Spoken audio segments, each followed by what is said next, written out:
El abracadabrante, Chema de los Ríos.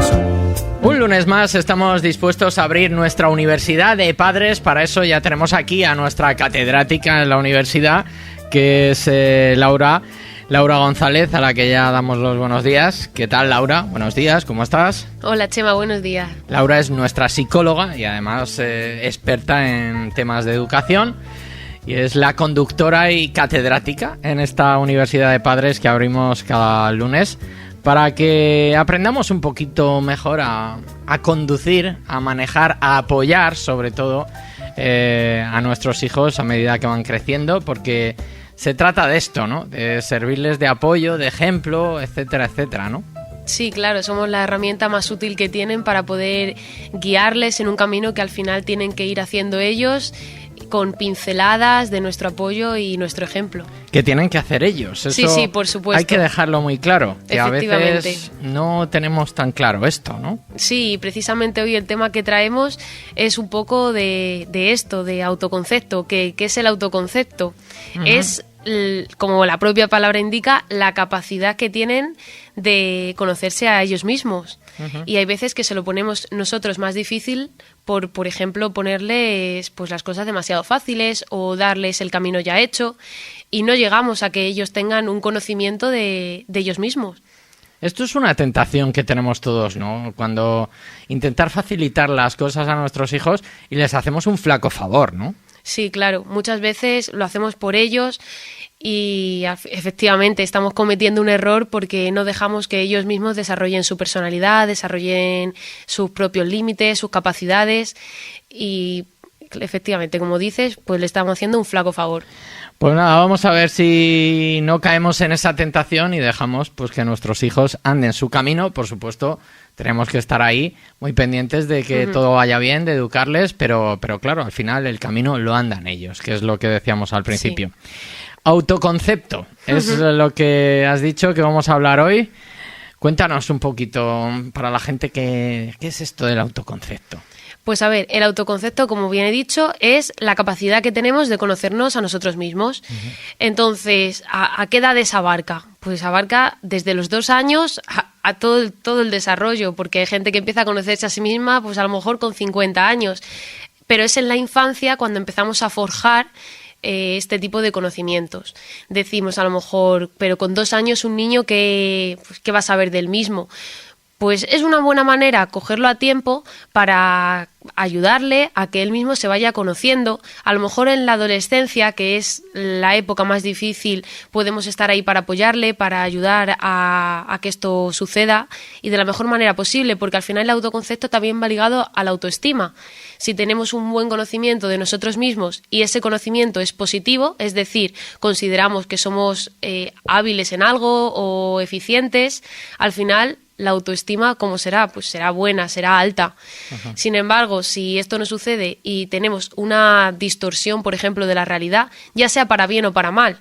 Quiero decir, hay el típico niño de 12 años que se cree el rey del mambo y para nada es así. Entonces, es una distorsión de su propia realidad y esto daría lugar a equívocos. Y por otro lado, podemos tener a un niño que con unos bajos niveles de autoestima, también de autoconcepto, porque no sabe ni quién es él, y en la adolescencia esto es algo muy frecuente, no saben quién son, tampoco saben qué se les pide, y está pues bastante ligado, hasta el hecho de que hay autores que no discriminan los términos de autoconcepto y autoestima, los consideran que van ligados. Sí, de alguna manera está claro, como tú muy bien estás explicando, que van muy de la mano. Me ha llamado la atención un punto de partida que has dicho, que hay gente que con 50 años todavía no se conoce. Esto es algo habitual, te iba a decir. Sí, hay es gente frecuente. Que probablemente muere sin saber quién es o sin haberlo descubierto. Y al final es una pregunta muy humana. Uh-huh. ¿Qué hay más humano que quién soy, por qué estoy aquí, no? Pero esto a mí me parece muy fácil. Bueno... Quiero decir, vamos a ver, depende de cómo te lo contestes, ¿no? Uh-huh. Claro. Yo ahora mismo me pregunto, ¿quién soy? Pues yo soy Chema, soy periodista, no soy excesivamente mala persona, tampoco soy un dechado de bondad, y se me da bien esto y se me da mal esto. Yo no creo que eso sea tan difícil de de conocer. ¿Por qué hay personas... O eso que yo acabo de hacer no es el autoconcepto en sí mismo? Podría Explícanos. ser, sí, pero abarca mucho más, porque Por ejemplo. podríamos decir, es muy fácil decir, pues soy Laura, soy psicóloga. Al final estoy diciendo las cosas que soy en vez de, por ejemplo, lo que tengo. O sea, a lo mejor tendría que decir, me llamo Laura, no soy Laura. Por ejemplo, tengo 24 años, efectivamente. Y podemos hacer...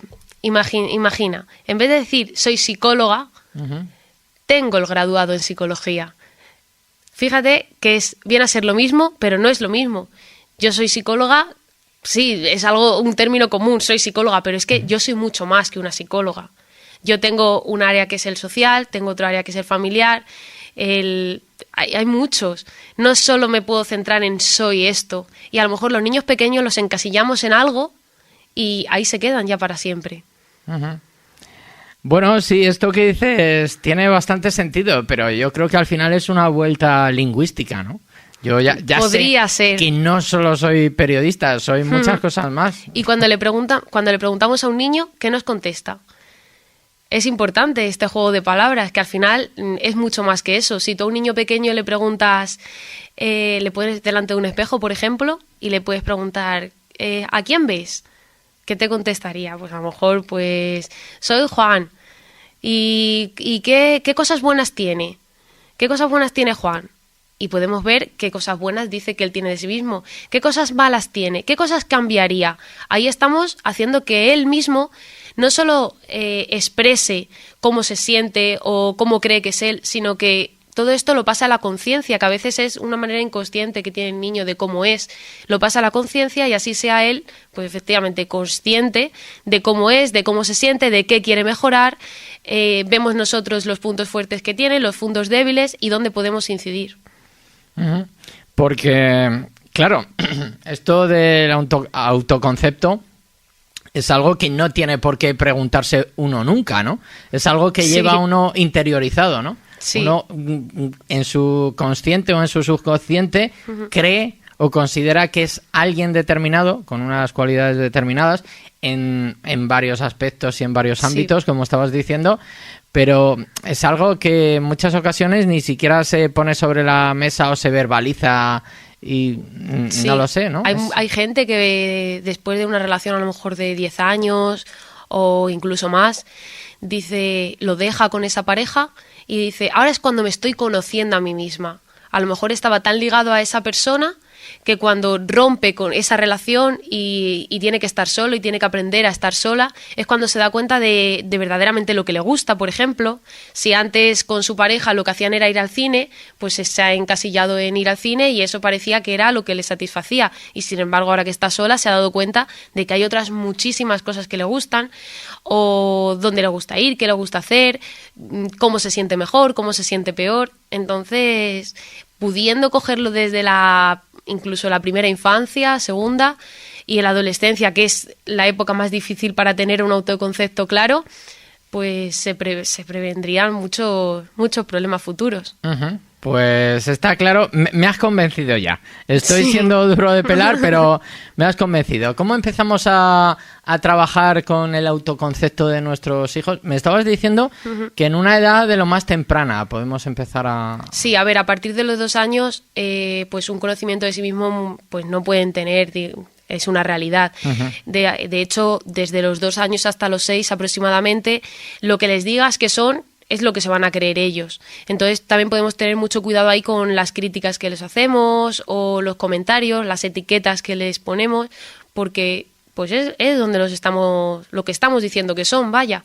Luego ya a partir de los 6 años de primaria ya se van dando cuenta de cómo son, se comparan con los demás y ya el autoconcepto es pues a la hora de compararse, de lo que dicen los demás de ellos y se comparan con ellos mismos, o sea, están mezclando todo, cómo se sienten ellos con lo que cree que opinan los demás y ya en secundaria apaga y vámonos, o sea, ya en secundaria es un lío el que tienen que no saben muy bien por dónde van. Y luego ya llegan las hormonas, la adolescencia y todo eso y ya... Y ahí... Sí, ahí ya mejor salir corriendo. Sí. Bueno, me llama la atención una cosa que has dicho, claro, que es muy importante. Es algo que al final siempre es un debate que yo tengo con las personas que sabéis un poquito más de esto, porque yo reconozco que sabéis un poquito más de esto. A veces el lenguaje es determinante, ¿no? Porque un niño que se porta mal o que ha hecho una determinada trastada, no es lo mismo, claro, decirle eres malo a te has portado mal o esto no has debido hacerlo. Parece que puede ser una lo tontería. mismo, pero le estás inculcando ahí algo feo al niño en la cabeza, ¿no? Sí, ya le estás diciendo, pues eso, eres malo, ya le estás encasillando como que es malo. El niño, pues lo incluye dentro de su repertorio, soy malo. Y hay veces que incluso él puede pensar, pues si ser malo es como me hacen caso, ser malo es lo que tengo que ser, lo que esperan de mí. Si, por ejemplo, escuchan a la madre diciendo a otra, es que es más malo, ya como que hasta se siente orgulloso cuando hace cosas mal, porque está haciendo lo que efectivamente le han etiquetado, que es ser malo. Entonces hay que tener muchísimo cuidado con esas cosas porque, aunque no lo creamos, son esponjas, están absorbiendo todo lo que estamos diciendo y el problema de las etiquetas es bastante grande. Claro, y son niños que son pequeñitos, acaban de caer en este mundo, no tienen todos los conceptos que nosotros tenemos en la cabeza y realmente tú lo decías, son como esponjas, pero a la vez, claro, si pueden absorber cosas tan erróneas como que un niño pueda ser malo o bueno, o que una persona pueda ser mala o buena más con esa edad, ¿no? Sí, hablaba el otro día con una niña chiquitita, tenía 4 años, y le dije, no puedes hacer esto. Y me dice, riéndose a carcajadas, es que soy mala. Lo decía como súper orgullosa. O sea, es que soy mala, y es lo que me han dicho siempre, que soy mala. Pues, ¿qué hacen los niños malos? Pues hacer cosas que están mal y ya está. Entonces, tenemos que tener pues mucho cuidado con esto. Uh-huh. Pues un ejemplo bastante acertado con respecto a esto. Lo primero, tener mucho cuidado con el lenguaje y con las cosas que les decimos a nuestros niños cuando son muy pequeñitos, ¿no? Porque sobre todo es en esa fase en la que están aprendiendo cada cosa. Sí. Nos pasamos la vida aprendiendo, ¿no? Pero en esa primera fase, digamos que es cuando más cosas están llegando. Cuidado, por ejemplo, con el sobreproteger. Uh-huh. Cuando está andando, por ejemplo, pues tendrá que caerse y una vez que se caiga se levantará. Todo esto con precaución, claro. Pero cuando a la hora de vestirse, pues si ya empieza a vestirse solo, dejar que lo haga solo. Hay que dejarlos en libertad, que hagan las cosas solos. Si estamos sobreprotegiéndolos, al final no saben ni ellos mismos qué saben hacer y qué no. Hay que dejarles que prueben y que investiguen, que experimenten, para también pues poder saber en qué son buenos, qué son malos y conocerse a sí mismos. Y luego, claro, que es que además tienen que aprender, si no podemos criar una especie de inútiles, ¿no? Sí, totalmente. Porque esto a veces pasa, ¿no? Hay mucha gente pues en una edad más mayor, con 12, 13, 14 años, que han crecido, pues eso, se les ha ido facilitando todo, se les ha ido haciendo todo y realmente no saben hacer nada, ¿no? Sí. Y claro, luego hay que lanzarlos al mundo, como aquel que dice, ¿no? Sí, ahora parece que los adolescentes que aprenden ya cuando se tienen que ir de casa, por ejemplo, a estudiar fuera con 17, 18 años, cuando se van a la universidad y de repente tienen que poner lavadoras, tienen que cocinar y es ahí cuando empiezan a aprender, cuando ya se desvinculan de mamá y papá, aunque incluso a veces se los da las facilidades de tupper para toda la semana porque si no come comida de lata o se los lava la ropa, se la da planchadita. Entonces al final pues es que sobreproteger es algo que llevamos parece que innato, que tenemos que hacerlo y... Eso hay que evitarlo a toda costa, ¿no? Muy bien, Laura, vamos a hacer una pequeña pausa y retomamos, ¿vale? Venga.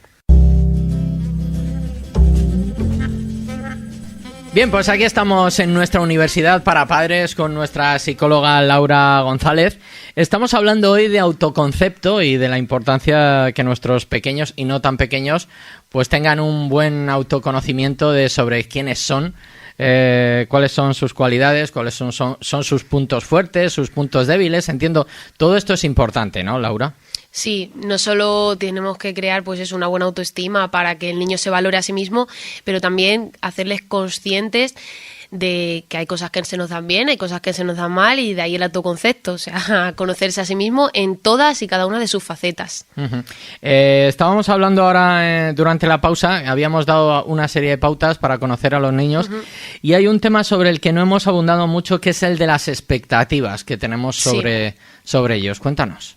Pues a ver, hay veces que tener unas expectativas muy altas, que soñar, por ejemplo, que son nuestros sueños, los de los padres, que saque muy buenas notas o que llegue a estudiar pues, una ingeniería o una medicina o cualquier carrera que a nosotros nos satisfaga, por ejemplo, y imponérselas, por así decirlo, a ellos, o que ellos perciban eso, porque hay veces que no se lo decimos. Hay padres que dicen, no, pero yo no le digo que tiene que estudiar esto, que tiene que estudiar lo otro, pero el adolescente lo está percibiendo, o sea, que no es tonto, que se está dando cuenta de por dónde van los tiros y lo que tú esperas de él. Entonces hay veces que imponerles eso y tener esas expectativas tan altas respecto a ellos, pues lo que hace es perjudicarles, porque se les está exigiendo demasiado y al final el tener no creer que no se tiene la capacidad suficiente para satisfacer a nuestros padres, pues esto disminuye no solo el autoconcepto, sino también la autoestima y nos hace estar pues, débiles ante el mundo. Porque esto a veces me viene a la cabeza, hay veces que ni siquiera está hablado, ¿no? Bueno, o sí, ¿no? Yo he tenido algún amigo en la infancia que, bueno, mi padre es médico y yo voy a ser médico. Lo tienen ya como claro. Sí, muy y impuesto. van creciendo y van diciendo, no, yo es que cuando ya sea mayor voy a quedarme en la consulta de mi padre. Sí. Y luego siguen y de repente llega un momento en que la vida les da la vuelta y dicen, ¿pero qué hago yo aquí? Efectivamente, si yo no quería estudiar esto, si a mí no me gusta esto. Pero yo no quería y a lo mejor me creía que sí, ¿no? Sí.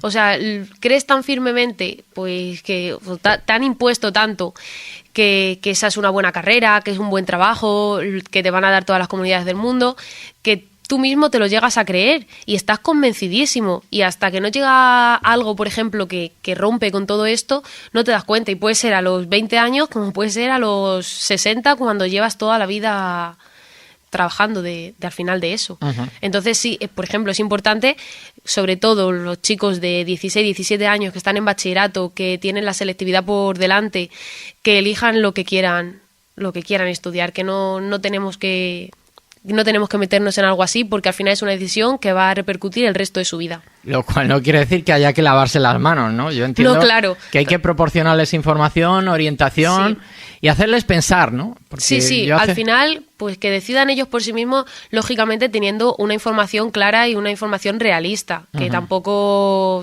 yo que sé, que de repente te puede decir que quiere cualquier fútbol, si quiere ser futbolista, un niño con 17 años que no ha pegado una patada a un balón en la vida. Vamos a ser realistas, hay que poner los pies...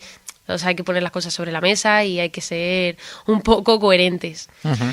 Pero sí, dejar que tomen sus propias decisiones. Igual que de pequeños no se les puede sobreproteger, de ya adolescentes y jóvenes, pues dejar que sean libres y tomen elecciones libremente. Hay que dejar que tomen sus propias decisiones. Decías que claro, al final... Pues hay que dejar que la gente vaya aprendiendo y que los niños, los jóvenes se tienen que equivocar, ¿no? Sí. Y esto, claro, obviamente nunca hay que olvidar que somos sus padres y que tienen que tener nuestra supervisión, ¿no? No se trata de dejarle ir corriendo a un barranco y tirarse, ¿no? Sí, hay veces que nos pasamos, unas veces por permisivos, otras veces por exigentes, hay que tener un término medio. Porque hay pues chavales que estudian primer año de ingeniería, segundo año me paso a farmacia, tercer año me paso a enfermería. Vamos a ver, también hay que ser un poco racionales y decir, oye, hasta aquí, que nos estás vacilando o que hay que ser un poco también estrictos y que no nos vacilen. Uh-huh. Y igual que, pues eso, de jóvenes, pues cuando son pequeños, un poco lo mismo. Vamos a ver un poco qué podemos hacer para fomentar el autoconocimiento de nuestros pequeños, de nuestros jóvenes. ¿Qué cosas podríamos hacer para facilitarles este camino hacia conocerse a sí mismos que es tan importante, ¿no? Sí, cuando son pequeños se utiliza mucho los dibujos, que ya otro día podemos hablar porque para los dibujos hay necesitaríamos horas y horas. Los dibujos son fundamentales porque al final el niño está volcando de forma creativa y con sus propios pensamientos todo lo que pasa por su cabeza. Entonces, si le dijésemos que se dibujase a sí mismo, un niño pequeñito, a lo mejor de 2 a 8 años o algo así, que se dibuje él y que nos cuente, según vaya dibujándose, pues lo que está haciendo, cómo le está haciendo, por qué le hace más delgado, por qué le hace más gordo, qué es lo bueno que tiene ese muñeco, qué es lo malo que tiene, y al final lo que está haciendo es describirse a sí mismo, porque se está dibujando a él mismo. Y sin hacerlo abiertamente, estamos consiguiendo que nos lo transmita de otra manera, que a lo mejor para él es más sencilla. Cuando tenemos niños de 8 años, hasta 12 a lo mejor, podemos ponerle frente a un espejo, lo que hemos dicho antes, y que él nos narre lo que está viendo. Es fundamental. Hay veces que pensamos, por ejemplo, que nuestro hijo pues se siente bien, que nunca ha hecho ningún tipo de comentario o alusión a su físico, y no es así. Sí que puede tener algunas visiones positivas, visiones negativas del mismo, y ya no solo físicamente, sino que el autoconcepto abarca muchísimo, abarca lo social, lo familiar, lo académico. Entonces también preguntarle más allá, decirle ¿y qué cosas se le dan bien, qué cosas se le dan mal, qué cosas mejoraría respecto a sus amigos, para pues indagar en los aspectos también más profundos y que tienen que ver con el autoconcepto. Hay veces que a los adolescentes la despersonalización me refiero a que en vez de definirse al mismo, se hable hacia el espejo, es decir, ¿cómo le ves? Como si fuese otra persona, como si no fuese él mismo al que se está describiendo, sino a la persona que está viendo delante del espejo.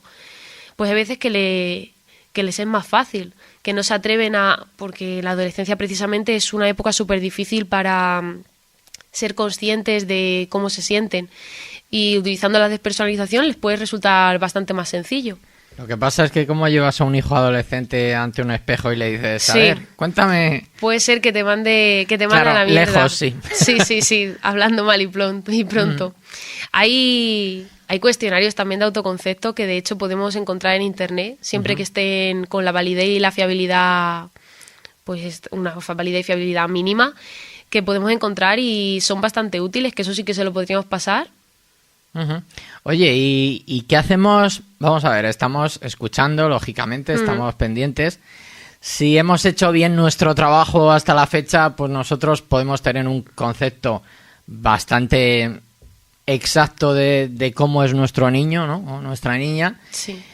¿Y qué hacemos si están en el guindo? Quiero decir, tú le has puesto al niño delante del espejo y se ve lo mejor del mundo, guapísimo, listísimo, no se equivoca nunca, todo el mundo le adora, etcétera, etcétera. O lo contrario, se ve feísimo, se ve totalmente insociable, se ve... ¿Cómo enfrentamos esa fase en la que le vemos equivocado, lógicamente, sobre su concepto? A ver, si tuviésemos estos casos frente al espejo, pues habría que ver con qué gravedad tienen. Si efectivamente tiene una realidad completamente distorsionada, sí que sería necesario acudir a un especialista para ver qué está pasando y para, a lo mejor necesita una intervención para modificar el autoconcepto que tiene. Pero si no, sí que podemos dar pequeñas pinceladas. Si, por ejemplo, vemos que tiene un autoconcepto negativo, podemos ir modificando pequeñas cosas, reforzarle aquellas cosas donde él se ve bien, entre todos, toda la familia, pues ir animándole o de vez en cuando hacer alusión a algo positivo que haya hecho o algo bueno de su físico, qué bien te queda esta ropa o no sé, cosas así, pequeñas cositas para ver si esto se va modificando, y si no, pues sí que hay que acudir a un especialista, porque es que tener un buen autoconcepto es bastante importante. Precisamente ahí quería yo parar ahora mismo. ¿Por qué es tan importante tener un autoconcepto preciso o acertado? Hay muchísimas investigaciones del 2000 para acá, sobre todo, que relacionan el autoconcepto con bastantes variables, como por ejemplo la de la ansiedad. Se han hecho un montón de estudios, casi todos los estudios que se hacen son con adolescentes. Adolescentes, o niños a partir de los 10 años, de entre los 10 y los 19 donde más encontramos.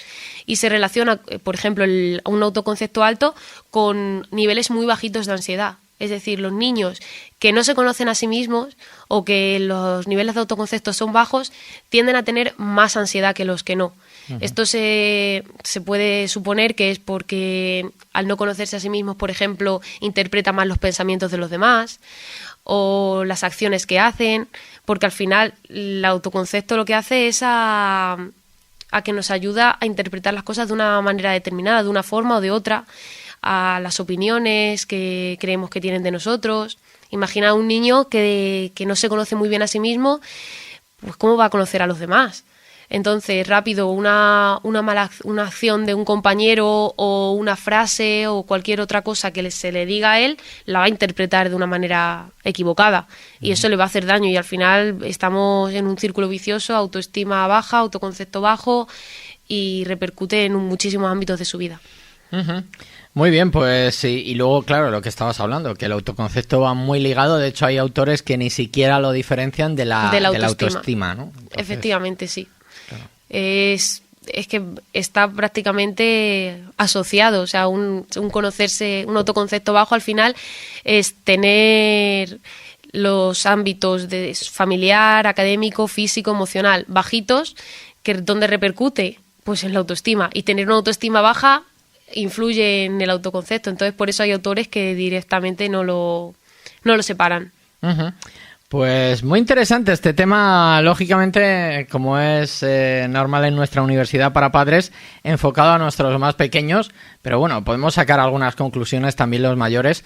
Y luego qué importante no es escucharlos, estar pendientes, porque al final esto es estar cerca de ellos una vez más, ¿no? Ponerlos frente a un dibujo, frente a un espejo o incluso frente a un test y estar muy pendientes de lo que les sucede, sin pasarnos de controlarles, ¿no? Porque es muy importante que se equivoquen. Y esto ahí, yo te he arrugado el morro antes cuando lo decías, ¿no? Porque claro, tú a tus hijos hasta cierto punto, pues claro, hay momentos que dices, no, hasta aquí no le voy a dejar que se equivoque, ¿no? Hay que tener unos límites, lógicamente, ¿no? Que esto también depende un poco del niño, ¿no? Del conocimiento que nosotros tengamos de nuestros hijos y que sepamos hasta dónde les podemos dar libertad, ¿no? Sí, que hay veces que el problema es nuestro, que no somos nosotros Casi los primeros siempre. que no lo conocemos. Entonces pensamos que tenemos un niño maravilloso, estupendo, que es súper bueno. Y es todo lo contrario, la está liando cada vez que sale por la puerta de casa. Entonces, si de verdad tenemos un buen conocimiento de cómo son nuestros hijos, pues somos nosotros los que tenemos que saber hasta dónde pueden llegar, qué límites hay que ponerles y qué no, porque claro, al final tienen que tomar decisiones, pero guiados y acompañados por sus padres, que al final somos los que más cerca estamos de ellos. Pues esto nunca es fácil. Está claro que nunca es fácil, porque tener hijos no vienen con manual, ni mucho menos, pero cada lunes intentamos poner un poquito de luz y un poquito de ayuda para todos los padres que nos escuchen, para los abuelos también, porque ayudan mucho en la educación de los hijos. Y no sé si nos hemos dejado algo que quieras comentar más sobre el autoconcepto o vamos a tocar ya el timbre de la clase. No, yo creo que, pues eso, las pautas un poco generales de que no se los etiquete, cuidado con el lenguaje, dejarles que sean libres de elegir las cosas que lógicamente pueden elegir para la edad que tienen y cuidado con las expectativas que los transmitimos. Pues nos vamos a quedar con ese pequeño resumen de lo que tenemos que hacer. Y poquito más. Laura González, un placer de nuevo que hayas estado por aquí en nuestra Universidad de Padres. Vamos a recordar a todos nuestros oyentes que si necesitan la ayuda profesional para asesorarse en todos estos temas de educación, pues pueden encontrar a Laura en el Gabinete Psicológico de Manuel González Batres, que el teléfono no me acuerdo. Es el 925 81 20 56. Y bueno, y ahí si necesitan un poquito más de ayuda, aparte de lo que les contamos cada lunes aquí, pues llaman y estaréis encantados de asesorar y de ayudar y a acompañar en este proceso tan difícil en ocasiones y tan bonito que es educar, ¿no? Efectivamente, sí. Muy bien, Laura, pues hasta la